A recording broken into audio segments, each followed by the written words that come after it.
Pumili ng kaibigan. Mga apo, anak, ikaw o ako, tayong lahat dapat concern.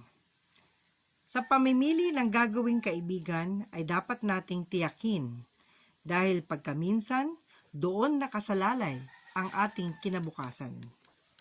Bagamat kasama natin lagi ang buong pamilya, nandyan si nanay na ilaw ng tahanan at si tatay na siyang haligi naman. Pero sa buhay, kapag ang ilaw at haligi ay walang hanap buhay, si kaibigan na ang mas may pakialam. Dahil ang pagmamahal ng anak sa magulang ayaw magsumbong sa kanya o sa kanila. Dahil mahal niya at iniiwas niya, nadagdagan pa ang problema nila. Isip natin lagi paano sila matulungan nang mapahaba pa ang bigay na buhay.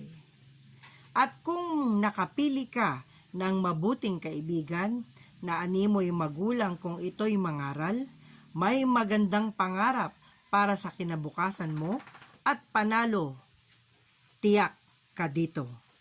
Di ka bibigyan ng maling pangaral at di ka rin isasama sa mga maling katwiran. At pagdating ng araw, ikaw ay umasenso. Bukod sa magulang na iyong pasasalamatan, aba, pati si mabuting kaibigan ipagmamalaki mo. May kasabihan ang mga matatanda, hindi kasalanan ang ipanganak na mahirap, ngunit kasalanan daw ang mamatay na dukha. Dahil nawalan ka ng inspirasyon sa iyong pag-asenso na kung saan may malaking porsyento sa buhay mo ang iyong pag-asenso.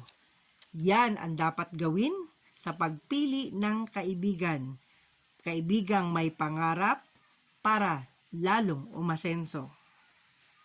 Ako po si Juvie de Guzman. Maraming salamat po.